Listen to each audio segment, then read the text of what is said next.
Healthy ലൈഫിൻ്റെ മറ്റൊരു വീഡിയോയുമായി വിനോദ് തിരുവല്ല. ഇന്ന് നമ്മൾ പ്രിയപ്പെട്ട പ്രേക്ഷകർക്ക് വേണ്ടി പരിചയപ്പെടുത്തുന്നത് ഒരു അതുല്യ പ്രതിഭയാണ്.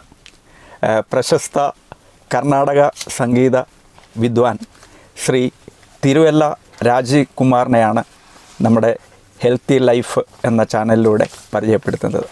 നിങ്ങൾ വിചാരിക്കും സംഗീതവും ആരോഗ്യവും തമ്മിൽ എന്താണ് ബന്ധം അല്ലേ? പക്ഷേ സംഗീതവും ആരോഗ്യവും തമ്മിൽ അഭേദ്യമായ ബന്ധമുണ്ടെന്ന് പഠനങ്ങളും ഗവേഷണങ്ങളും തെളിയിച്ചിട്ടുണ്ട്. നമ്മൾ മ്യൂസിക് തെറാപ്പി തന്നെ ഉപയോഗിക്കുന്നുണ്ട്. അപ്പം നമുക്ക് നേരെ ഇൻ്റർവ്യൂവിലേക്ക് കടക്കാം. ആദ്യമായിട്ട് രാജീവ് സാറ് സംഗീതത്തിലെ ബിരുദധാരിയാണ്. അദ്ദേഹം ശ്രീ പ്രൊഫസർ പ്രഭാകരവർമ്മ സാർ, മാവേലിക്കര പ്രഭാകരവർമ്മ സാറിൻ്റെയും പ്രൊഫസർ എം ജി ഗോപാലകൃഷ്ണൻ സാറിൻ്റെയും ഡിസൈപ്പിളാണ്. അതുപോലെ തന്നെ വളരെ കാലം കൊണ്ട് സംഗീത ലോകത്ത് വിരാജിക്കുന്ന ഒരാളാണ്. ഇതുകൂടാതെ അദ്ദേഹം എഴുതും, ചിത്രം വരയ്ക്കും, കവിത രചിക്കും, കവിത പാരായണം ചെയ്യും.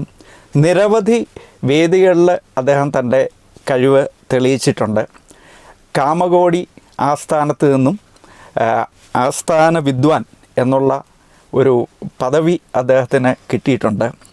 അദ്ദേഹത്തിൻ്റെ ഫാമിലിയെക്കുറിച്ച് പറയുവാണെങ്കിൽ അദ്ദേഹത്തിൻ്റെ പത്നി Vaikom S K Suma madam സംഗീതത്തിൽ 1ാം റാങ്കിൽ പാസ്സായ ആളാണ്. 2 കുട്ടികൾ, രാമനും കൃഷ്ണനും. ഒരാൾ അദ്ദേഹത്തിൻ്റെ തന്നെ, അതായത് സംഗീതത്തിൻ്റെ പാതയിലാണ്. മൃദംഗം RLV കോളേജിലെ മൃദംഗം MAക്ക് പഠിക്കുന്നു. 2ാമത്തെ ആൾ കൃഷ്ണൻ, ആദ്യത്തെ ആൾ രാമൻ, 2ാമത്തെ ആൾ കൃഷ്ണൻ SB കോളേജിൽ പഠിക്കുന്നു. അങ്ങനെയാണ് അവരുടെ ഫാമിലി. അപ്പോൾ നേരിട്ട് നമുക്ക് ശ്രീ രാജീവ് സാറിൻ്റെ ഇൻ്റർവ്യൂവിലേക്ക് കടക്കാം. ഓക്കെ, നമസ്കാരം സാർ. നമസ്കാരം. ഓക്കെ, ഞങ്ങളുടെ ഈ ചാനലിന് സാറിൻ്റെ ഒരു ഇൻ്റർവ്യൂ തന്നതിൽ ഞങ്ങൾക്ക് വളരെയധികം സന്തോഷമുണ്ട്. അപ്പോൾ അങ്ങനെപ്പോലെ അതുല്യനായ ഒരു കലാകാരനെ ഞങ്ങളുടെ ചാനലിലൂടെ പരിചയപ്പെടുത്താൻ പറ്റുന്നതിൽ ഞങ്ങൾ ഭാഗ്യവാന്മാരാണ്. ഞാൻ സാറിനോട് സംഗീതവുമായിട്ട് ബന്ധപ്പെട്ട കുറച്ച് ചോദ്യങ്ങൾ തന്നെയാണ് പ്രാധാന്യം നൽകി ചോദിക്കുന്നത്. ഞാൻ ആദ്യമായിട്ട് ചോദിക്കുന്നത്, സംഗീതവും ആരോഗ്യവും തമ്മിൽ ബന്ധമുണ്ടോ? സംഗീതം ആരോഗ്യം തമ്മിൽ ബന്ധമുണ്ടോ? അതിന് മുമ്പായിട്ട് ഒരു കാര്യം പറഞ്ഞോട്ടെ. ഈ അതുല്യതയുടെ കാര്യത്തിൽ എല്ലാവരും തുല്യരാണ്. കാരണം എല്ലാവരും അവരവരുടെ ഇൻഡിവിജ്വാലിറ്റി ആയിട്ടാണ് ഭൂമിയിൽ ജനിക്കുന്നത്. ഓരോ വിരൽ അടയാളവും ഓരോന്നാണ്. അപ്പോൾ ഓരോ അതുല്യതകളെയും ഓരോരുത്തരും അതുല്യരാണ്. അപ്പം അങ്ങനെ നമ്മൾ സ്വത്വം പ്രകാശിപ്പിക്കാനുള്ള ഏറ്റവും നല്ലൊരു മാർഗ്ഗമാണ് സംഗീതം. പിന്നെ സംഗീതം ആരോഗ്യമായിട്ട് ബന്ധമുണ്ടോ എന്ന് ചോദിച്ചു കഴിഞ്ഞാൽ, ഈ നാദം എന്ന് പറയുന്നത് നമ്മുടെ നാഡീഞരമ്പുകളെ ഉത്തേജിപ്പിക്കുന്ന ഒരു വസ്തുവാണ്. കാരണം ഒരു കുട്ടി ജനിച്ചു കഴിയുമ്പോൾ ആദ്യം ഒരു ശ്വാസം എടുത്ത ശേഷം ആ കുട്ടി കരയുകയാണ് ചെയ്യുന്നത്. ആ കരയുന്നത് എന്ത് ദുഃഖം ഉണ്ടായിട്ടോ ഒന്നുമല്ല അത് കരയുന്നത്. അതിൻ്റെ എല്ലാ ഓർഗൻസിനെയും നാഡീ ഞരമ്പുകളുടെ പ്രവർത്തനത്തെ ആദ്യം ഇനിഷ്യേറ്റ് ചെയ്യാൻ ഉപയോഗിക്കുന്ന ഏറ്റവും സുന്ദരമായ ഒരു ഉപാധിയാണ് നാദം. ആ കുട്ടി ശ്വാസം എടുത്തിട്ട് ആ നാദം പുറപ്പെടുവിക്കുന്ന ആ രീതി തന്നെയാണ് സംഗീതത്തിൻ്റെ ഏറ്റവും അടിസ്ഥാനപരമായ പാഠമെന്ന് പറയുന്നത്.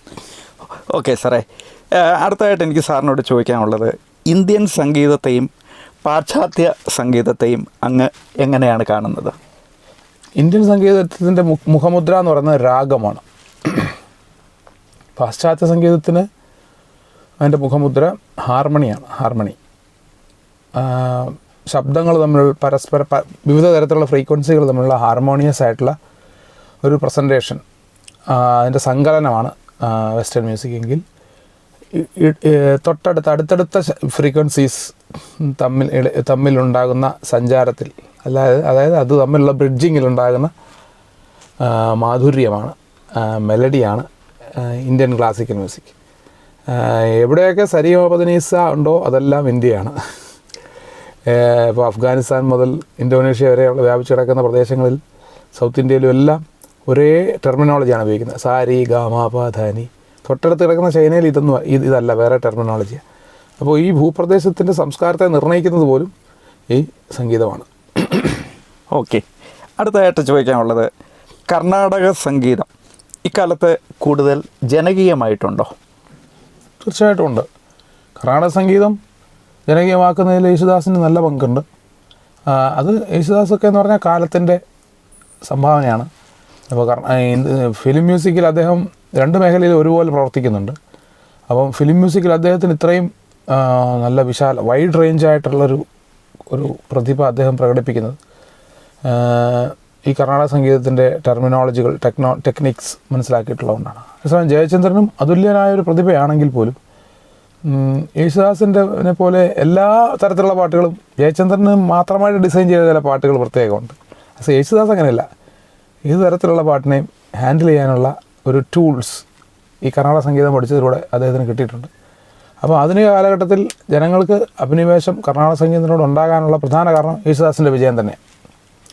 ഓക്കെ, പിന്നെ അടുത്തായിട്ട് ചോദിക്കാനുള്ളത് രാഗങ്ങൾ എന്ന് പറഞ്ഞാൽ ഞങ്ങൾക്ക് മനസ്സിലാവുന്ന രീതിയിൽ ഒന്ന് പറഞ്ഞു തരാൻ പറ്റുമോ? ശരിക്കും സംഗീതത്തിൻ്റെ പരമ ലക്ഷ്യം തന്നെ വൈരാഗ്യമാണ്. രാഗങ്ങളെ സമർപ്പിക്കുമ്പോഴാണ് നമുക്ക് വൈരാഗ്യം ലഭിക്കുന്നത്.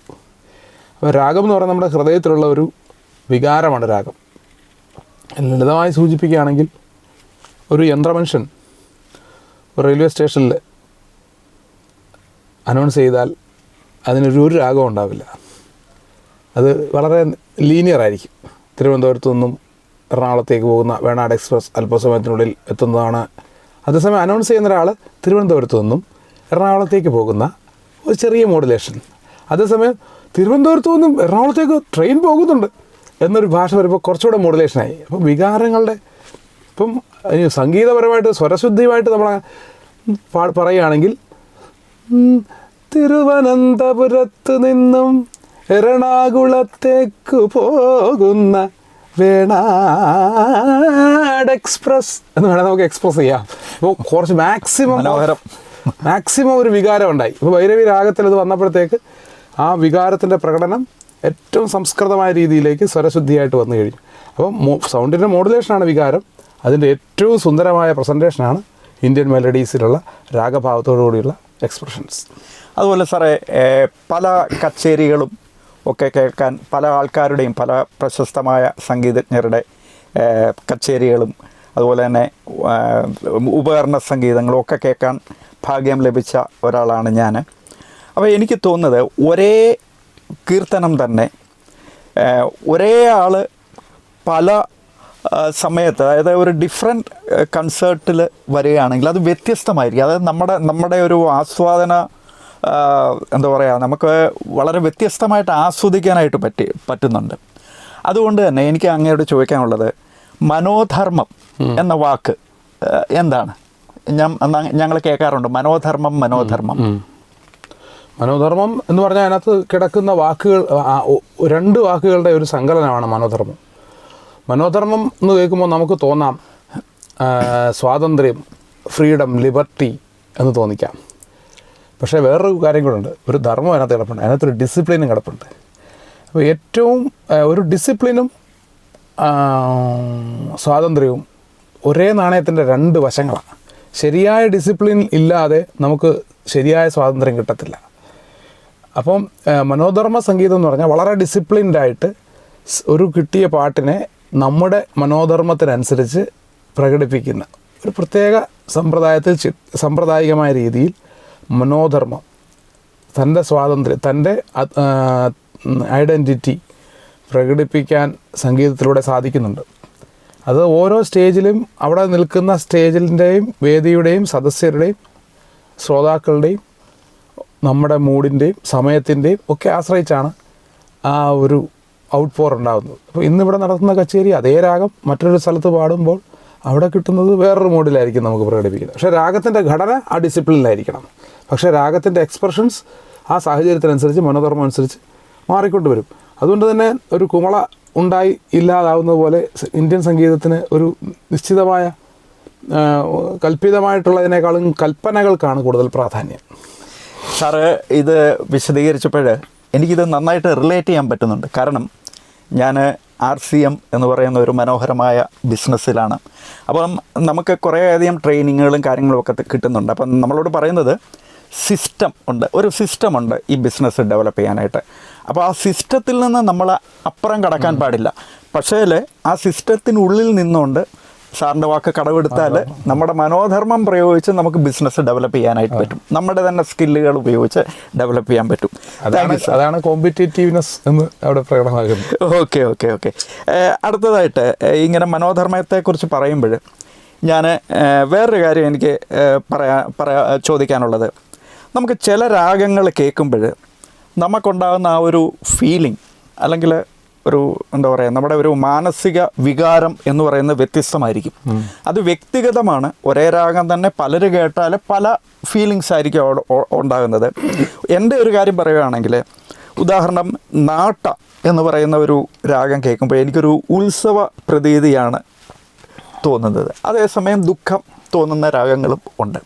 അപ്പോൾ സാറിനെ കൊണ്ട് 1-2 രാഗങ്ങൾ ഒന്ന് മൂളിക്കണം എന്നൊരാഗ്രഹമുണ്ട്. അങ്ങേക്ക് വിരോധമില്ലെങ്കിൽ ഞാൻ അതൊന്ന് പറഞ്ഞോട്ടെ. ഓക്കെ, ആദ്യമായിട്ട് നാട്ടരാഗം അത് ഒന്ന്. നാട്ടയ്ക്ക് നല്ല വീരരസമാണ്. നല്ല ഒരു കാര്യവും ആരംഭിക്കാനൊക്കെ നല്ലൊരു ഉത്സാഹം നൽകുന്നൊരു, അതാണ് ഉത്സവം പോലെ. അപ്പം അതിൻ്റെ കാരണം അതിനകത്തൊരു ഒരു ഋഷഭം, അങ്ങനെ എന്താണ്, ഷഡ്സുത ഋഷഭം നിൽക്കുന്നുണ്ട്. ഗമപനീ പമഗമരേ. ത്രോട്ട് എത്ര ശരിയല്ലേ ഇന്ന്? സാറല്ല സാർ. ഗമപനി സനി പമപഗമരേ സ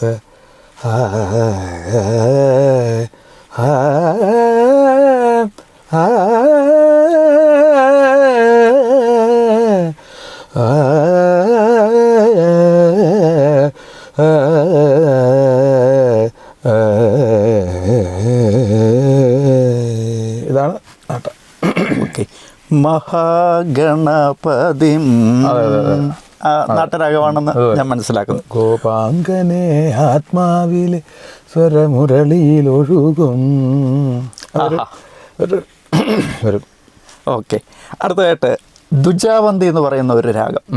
അത് പ്രേക്ഷകരുടെ അറിവിലേക്ക് ഞങ്ങളുടെ എല്ലാം ഉത്തമ സുഹൃത്തായ സംഗീതപരമായിട്ട് ചില പ്രവർത്തനങ്ങളൊക്കെ ഞങ്ങൾ നടത്തിയിരുന്നു. പാട്ടമ്പലം എന്ന് പറയുന്ന ഒരു പ്രസ്ഥാനം രാജീവ് സാറ് നടത്തിയിരുന്നു. അപ്പോൾ ഞങ്ങളുടെ എല്ലാം പ്രിയപ്പെട്ട ഒരു കൂട്ടുകാരനുണ്ട്. അദ്ദേഹത്തിൻ്റെ പേര് ആത്മലാൽ എന്നാണ്. ലാൽജി എന്നാണ് ഞങ്ങൾ വിളിക്കുന്നത്. ലാൽജിക്ക് ഏറ്റവും ഇഷ്ടപ്പെട്ട ഒരു രാഗമാണ് ദുജാവന്തി. അപ്പോൾ ആ ദുജാവന്തി ഒന്ന് മൂളാവും.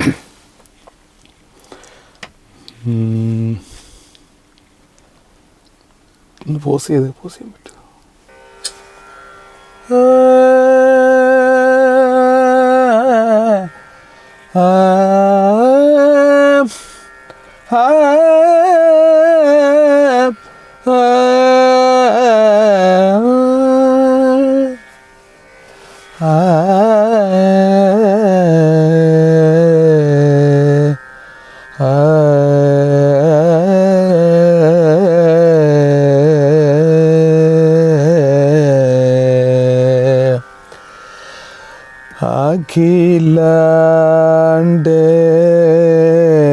അഖിലാണ്ടേശ്വരി രക്ഷ മാം ശ്രീ അഖിലാണ്ടേശ്വരി രക്ഷ മാം ശ്രീ അഖിലാണ്ടേശ്വരി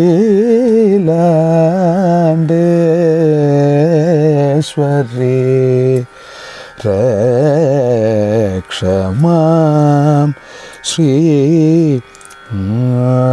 ഗമ സമ്പ്രദാന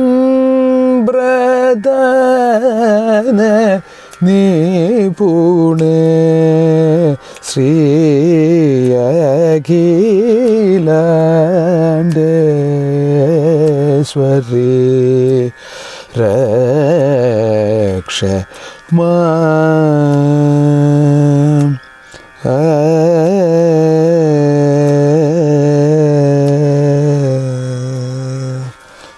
ഓക്കെ സാറേ, അടുത്തതായിട്ട് എനിക്ക് സാറിനോട് ചോദിക്കാനുള്ളത്, ഇപ്പം സാറ് പല വേദികളിൽ പെർഫോം ചെയ്യുന്നുണ്ട്. അപ്പോൾ ഓരോ വേദിയിലും നമ്മൾ പെർഫോം ചെയ്യുന്നത് ആ വേദിയിലിരിക്കുന്ന ഓഡിയൻസ് അല്ലെങ്കിൽ ശ്രോതാക്കളുടെ ആ ഒരു മനോനിലയുമായിട്ട് എന്തെങ്കിലും ബന്ധമുണ്ട്, അല്ലെ അവരുടെ ആസ്വാദന നിലവാരം അനുസരിച്ച് നമ്മുടെ ആ ഒരു പെർഫോമൻസിൽ വ്യത്യാസം വരാറുണ്ടോ? പിന്നെ തീർച്ചയായിട്ടും ഉണ്ടാവാറുണ്ട്. നമ്മൾ ചിലപ്പോൾ ഒരു പ്രോഗ്രാം വരുമ്പം ആ സ്ഥലത്തിൻ്റെ കേൾവി അനുസരിച്ച് എന്തൊക്കെയായിരിക്കും എന്നൊരു പ്രതീക്ഷ വെച്ചുകൊണ്ടാണ് നമ്മൾ ചില ഐറ്റങ്ങൾ തീരുമാനിച്ചുകൊണ്ട് പോകുന്നത്. അവിടെ ചെന്ന് കഴിയുമ്പോൾ ചിലപ്പം അവിടുത്തെ സാഹചര്യം വേറെ എന്നാണെങ്കിൽ ചിലപ്പോൾ നമ്മൾ ഐറ്റം മാറ്റിയിട്ട് വേറെ ഒരു ഐറ്റം അതിനകത്ത് ആഡ് ചെയ്തിട്ട് വേറെ രാഗങ്ങളൊക്കെ പാടും. വലിയ ഇപ്പം അഖിലാണ്ടേശ്വരി പാടാമെന്ന് വെച്ച് ചെല്ലുമ്പോഴായിരിക്കും അവിടെ ചിലപ്പോൾ ചില കുട്ടികളൊക്കെ ഉള്ളത് അപ്പോൾ തായേ യശോദയെ പാടി വയ്ക്കും. അപ്പോൾ അങ്ങനെയൊക്കെ നമ്മൾ സിറ്റുവേഷൻസിനനുസരിച്ച് കരുതുന്ന പാട്ടുകൾ മാറ്റാറുണ്ട്. ഓക്കെ. അതുപോലെ തന്നെ നമ്മുടെ കുട്ടികളെ ശാസ്ത്രീയ സംഗീതം അഭ്യസിപ്പിക്കുന്നതുകൊണ്ട് അവർക്ക് എന്തെങ്കിലും പ്രത്യേകിച്ച് പ്രയോജനമുണ്ടോ? ധാരാളം പ്രയോജനം. കുട്ടികളെ എവിടെയാണോ വാക്കുകൾ അവസാനിക്കുന്നത് അവിടെയാണ് സംഗീതം ആരംഭിക്കുന്നതെന്ന് പറയുന്നത്. അതായത് വാക്കുകൾക്ക് അതീതമായി ആശയത്തെ പ്രകടിപ്പിക്കാനും ഹൃദയത്തിൻ്റെ ഭാഷയിൽ കമ്മ്യൂണിക്കേറ്റ് ചെയ്യാനും സംഗീതത്തിന് ഭയങ്കര ശക്തിയാണുള്ളത്.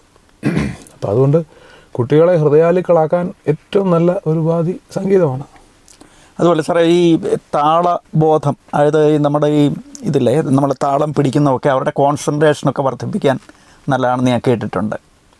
വളരെ ഉണ്ട്. ഇപ്പം മനസ്സെന്ന് പറയുന്നത് ഇങ്ങനെ ആടിക്കളിക്കുന്ന ഒരു വസ്ത്രാഞ്ചലം പോലെയാണ്. നമ്മുടെ ശരീരത്തിലിട്ടിരിക്കുന്ന ഒരു വസ്ത്രം ഇങ്ങനെ ഇളകി മറിയുന്ന വസ്ത്രം പോലെയാണ് നമ്മുടെ മനസ്സ്. അല്ലെങ്കിൽ അഴിഞ്ഞുലഞ്ഞാടുന്ന മുടി പോലെയാണ്, കേശഭാരം പോലെയാണ് നമ്മുടെ മനസ്സ്. നമ്മുടെ വരുതിക്കല്ല, പക്ഷേ നമ്മളോട് ചേർന്ന് തന്നെയാണ് നിൽക്കുന്നത്. നമ്മളതിനെ നശിപ്പിക്കാനൊന്നും ശ്രമിക്കുന്നില്ല. മുടി വെട്ടിക്കളയില്ലല്ലോ, അതെവിടെയെങ്കിലും കെട്ടി വയ്ക്കും വൃത്തിയായിട്ട്. എന്നുവല്ല വസ്ത്രം നമ്മൾ ഒതുക്കി വയ്ക്കും. എന്നുവല്ല മനസ്സിനെ അടക്കി വെക്കണം. അടക്കി വെക്കണം എന്നുണ്ടെങ്കിൽ മാത്രമേ ഒരു ഉത്തമ പുരുഷനാകാൻ, അത് മനുഷ്യോത്തമനിൽ പുരുഷോത്തമനാകാൻ സാധിക്കത്തുള്ളൂ. അപ്പം അങ്ങനെ മനസ്സിനെ അടക്കി വയ്ക്കുന്ന 64 കലകളാണ് നമുക്കുള്ളത്. അതിൽ ഏറ്റവും അത്യുത്തമമായ കലയാണ് സംഗീതം. അപ്പോൾ ഒരു മനുഷ്യനെ രൂപപ്പെടുത്തുന്നതിൽ സംഗീതത്തിന് വളരെ ഒന്നാം സ്ഥാനമുള്ളത്.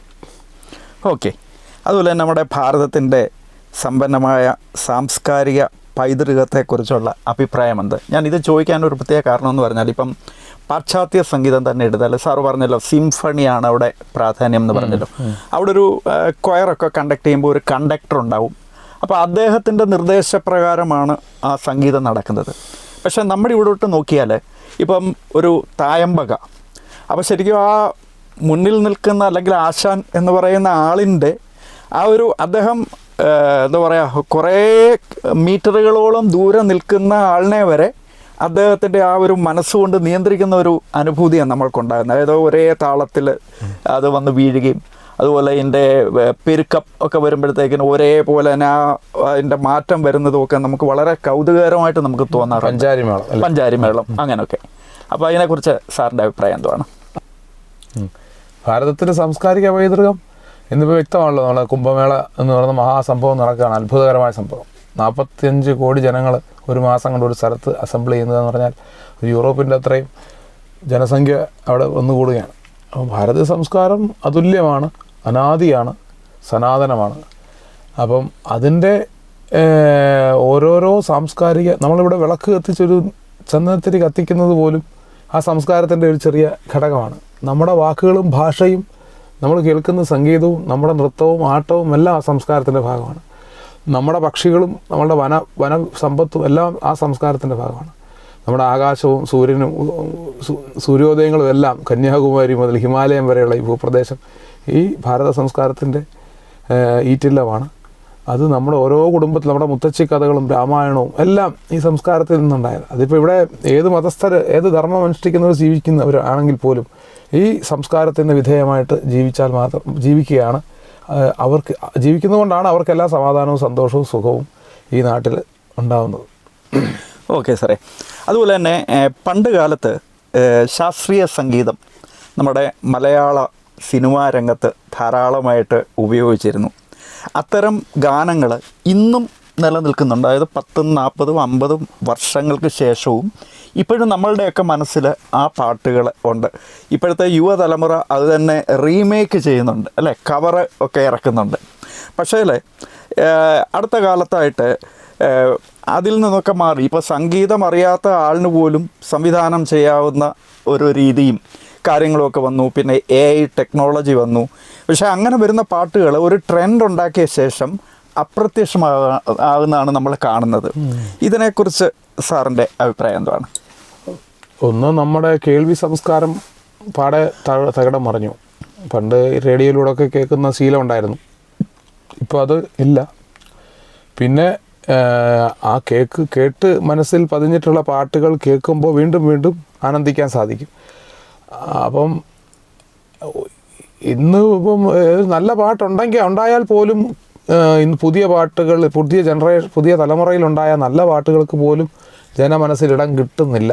നല്ല പാട്ടുകൾ ഉണ്ടാകുന്നില്ല എന്ന് ഞാൻ പറയുന്നില്ല, നല്ല പാട്ടുകളൊക്കെ ഉണ്ടാകുന്നുണ്ട്. പക്ഷെ അതുപോലും ഒരു കേൾവി സംസ്കാരത്തിൻ്റെ കുറവ് കൊണ്ട് ഒബ്സല്യൂട്ടായി പോകുന്നുണ്ട്. അപ്പോൾ ശരിക്കും ഒരു നല്ല രസികത്വമുള്ള ഒരു സമൂഹം, സംഗീത രസികത്വമുള്ളൊരു സമൂഹത്തെ സൃഷ്ടിക്കുക എന്നുള്ളതാണ് നമുക്കിതിനുള്ളൊരു മാർഗം. പാട്ടുകളൊക്കെ നിലനിൽക്കുന്നത് അനുവാചകരുടെ ഹൃദയത്തിലാണ്, അല്ലാതെ പേപ്പറിലോ ഒന്നുമല്ല. അതിൻ്റെ ഒരു കുറവുണ്ട്. ഓക്കെ, അപ്പം ഇത്രയും നേരം നമ്മളോട് സംവദിച്ച രാജീവ് സാറിന് നന്ദി അറിയിക്കുന്നു. അതോടൊപ്പം ഈ ഒരു സാറിൻ്റെ ആ ഒരു സംവാദനത്തിലൂടെ അദ്ദേഹത്തിൻ്റെ ആ പ്രതിഭ എന്തെന്ന് നിങ്ങൾക്ക് തിരിച്ചറിയാൻ കഴിഞ്ഞു എന്ന് ഞാൻ വിശ്വസിക്കുന്നു. അപ്പോൾ സാറിനെ ഒന്നുകൂടെ ഞാനൊരു ബുദ്ധിമുട്ടിക്കുകയാണ്. അതായത് എനിക്ക് ലളിത സംഗീതം വളരെയധികം ഇഷ്ടമാണ്. അപ്പം ഏതെങ്കിലും ഒരു ലളിത സംഗീത ഗാനം ഒരു 2 വരി, അഷ്ടപതിയിലേവോ അങ്ങനെയുള്ള എന്തെങ്കിലും സാറിന് 2 വരി മതി. തുയിലുണരൂ തുമ്പികളെ, തുമ്പപ്പൂങ്കാട്ടിലെ വീണകളെ. തുയിലുണരൂ തുമ്പികളെ, തുമ്പപ്പൂങ്കാട്ടിലെ വീണകളെ. തിരുവോണപ്പുലരി വന്നു, തൃക്കാക്കര നട തുറന്നു. തിരുവോണപ്പുലരി വന്നു, തൃക്കാക്കര നട തുറന്നു. കുരവയിട്ടു പാടി വരൂ തുമ്പികളെ, കുരവയിട്ടു പാടി വരൂ തുമ്പികളെ. തുയിലുണരൂ തുമ്പികളെ, തുമ്പപ്പൂങ്കാറ്റിലെ വീണകളെ. സാറിൻ്റെ ത്രോട്ടിന് ചെറിയൊരു പ്രശ്നമുണ്ട്, പനിയും കഫക്കെട്ടും ഒക്കെ ആയിരുന്നു. പിന്നെ അദ്ദേഹം ഒരു കവി കൂടാണ്, പലതരം കവിതകൾ രചിച്ച് സംഗീതം കൊടുത്ത് ആലപിക്കുന്ന ആളും കൂടാണ്. അപ്പോൾ സാറിൻ്റെ ഒരു കവിത കൂടെ ഞങ്ങൾക്ക് കേട്ടാൽ കൊള്ളാവുന്നുണ്ട്. കവിത എഴുതാറുണ്ട് ഞാൻ. എനിക്ക് വളരെ സന്തോഷകരമായൊരു അനുഭവമാണത്. രഹസ്യമായിട്ടിങ്ങനെ ഒരു സ്വന്തമായ ഒരു രഹസ്യമാണത്.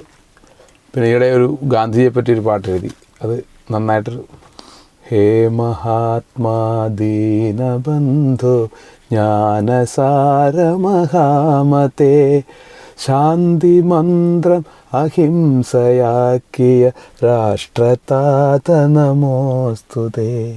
സേവനത്തെ സ്വധർമ്മമാക്കി ത്യാഗശീലം രൂപമാക്കി, സത്യമാമൊരു ദണ്ഡുമേന്തി സഹന സമര ചരിത്രവും. മുക്തി നൽകി നീ ഞങ്ങളെ നെടിയൊരടിമച്ചങ്ങല കെട്ടിൽ നിന്നും വിടുതലേകി വിനയമോടെ നയിച്ചു നീ ഹേ മഹാത്മാ. ഇങ്ങനെ ഒരു സ്റ്റാൻസൊക്കെയുണ്ട്. അതുപോലെ തന്നെ ഒരു സാധാരണ നമ്മളൊരു മോഡേൺ കവിത എന്ന് വേണമെങ്കിൽ വിളിക്കാം. അതായത് കാലത്തിൻ്റെ ഒരു ചെറിയൊരു കവിതയും കൂടെ ചൊല്ലാം. നെല്ലിനു അരിമണി എന്നൊരു കവിതയാണ് അത്. നെല്ലിനു വളമെറിയുകയാണവിടിനി മുഞ്ഞയ്ക്കുള്ള മരുന്നിവിടെ, കൊയ്ത്തും മെതിയും ചേർത്തിനി യന്ത്ര കൈത്തലയൊന്നു വരുന്നുണ്ട്. പൊന്നിന്മേനി വിളഞ്ഞതളന്നൊരു തൊള്ള തുറപ്പൻ വണ്ടിയിലായി, മില്ലുകൾ അനവധിയുണ്ടവയൊക്കെ തൊണ്ടും തവിടും നീക്കിയിടും. കൊണ്ടതു കളയാനല്ല അവർക്കതു കൊണ്ടു കനക്കും മടിശീല. കരിയോയിലിനാൽ ചായം പൂശിയൊരരിവിപണികളിൽ ബ്രാണ്ടുകളായി ഹുണ്ടികശാലകൾ വയറു നിറച്ചാലുണ്ടവ കഴുകിയടുപ്പത്ത്. മിണ്ടാനില്ലൊരു കല്ലോ കരിയോ കൊണ്ടൊരു ദോഷം കാണുമ്പോൾ ഏതാണരി എവിടുന്നാണെന്നും തിരിയാനൊട്ടു വരുന്നില്ല. വണ്ടാർ കുഴലികൾ വാഴയിലച്ചോർ അരുമപ്പെട്ടു തരുന്നില്ല. പുതിയായി പോക്കറ്റ് മണിയായി പാർട്ടികൾ അനവധിയാഘോഷങ്ങളിലായി ഊണിൻ നേരത്തെ വിടാണോ അതു നേരെ കൈകളിലെത്തിയിടും.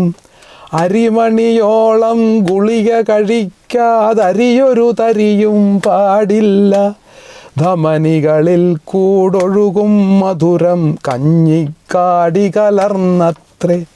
കതിരോൻ്റുറപാൽ കതിരു കൊടുക്കും തിനയുണ്ടിടും പ്രാണികളിൽ. ഒരു നേരത്തെ ആഹാരത്തിനു കഥകളൊരുക്കും ചന്തകളിൽ. തവിടു തൊലിച്ചു വെളുപ്പിച്ചുള്ളോരൊപ്പന വട്ടച്ചുവടുകളിൽ. കൂട്ടപ്പിറവിയിലുടലു കറുത്തൊരു മങ്കരി മറ്റിക്കാഴ്ചകളിൽ. മായപ്പൊടി പുരളാതെ തവിട്ടു നിറം പൂണ്ടറവാതിലിനോരം. കാതരമിഴികൾ കരിമഷിയെഴുതി കാതിലൊരോല കതിരു കുണുക്കി ചെറുതായി അരയൊന്നിളകുന്നൊരു ചെറു തിരിനാളം പോൽ തെളിയുന്നൊരു കനി. ഇനി ഈ ജന്മം കൊണ്ടു രുചിക്കാൻ ഒരു തടവാശിച്ചിടാമോ? സാറേ, ഈ കവിത ചൊല്ലിയതിന് ഒരു പ്രത്യേക നന്ദി. ഞാൻ പറഞ്ഞല്ലോ, സബ്സെ പഹലെ സെഹത്ത്, ആരോഗ്യമാണ് ഏറ്റവും ആദ്യം എന്ന ഒരു മുദ്രാവാക്യവുമായിട്ട് പ്രവർത്തിക്കുന്ന RCM എന്ന ഒരു കമ്പനിയിൽ ഉള്ള ഒരാളാണ് ഞാൻ. സാറ് പറഞ്ഞത് വളരെ ശരിയാണ്. കാരണം കളറ് പുരട്ടിയ അരി അല്ലേ, നമ്മൾ അരി എന്ന് പറയുന്ന കുത്തരി എന്ന് പറയുന്ന സാധനം കളറ് പുരട്ടിയത്. അതുപോലെ കറി പൗഡറിൽ കഠിനമായിട്ടുള്ള വിഷവസ്തുക്കൾ നിറം കൊടുക്കാനും മണം കൊടുക്കാനും രുചി കൊടുക്കാനും എല്ലാം കൃത്രിമമായിട്ടുള്ള വസ്തുക്കൾ. അതുപോലെ കീടനാശിനികൾ, രാസവളം, ഇതെല്ലാം പുരട്ടി വിഷമാണ് ഇന്ന് നമ്മൾ കഴിച്ചുകൊണ്ടിരിക്കുന്നത്. വിഷരഹിതമായ ശുദ്ധമായ വെജിറ്റേറിയൻ ആഹാരത്തിന് ഉതകുന്ന ഭക്ഷ്യവസ്തുക്കൾ വിതരണം ചെയ്യുന്ന ഒരു കമ്പനി കൂടിയാണ് RCM. ഞങ്ങൾക്കൊരു കൃഷിയുടെ ഇതുണ്ട്, ഹരിത സഞ്ജീവനി എന്ന് പറഞ്ഞ്. അതായത് ഇത് ഓർഗാനിക്കാണ്. മണ്ണിൻ്റെ ഘടനയെ മെച്ചപ്പെടുത്തി ചെടിക്ക് വളർച്ച ഉണ്ടാക്കുകയും ഫലഭൂയിഷ്ഠത ഉണ്ടാക്കുകയും ചെയ്യുന്ന ഒരു കൺസെപ്റ്റാണ്.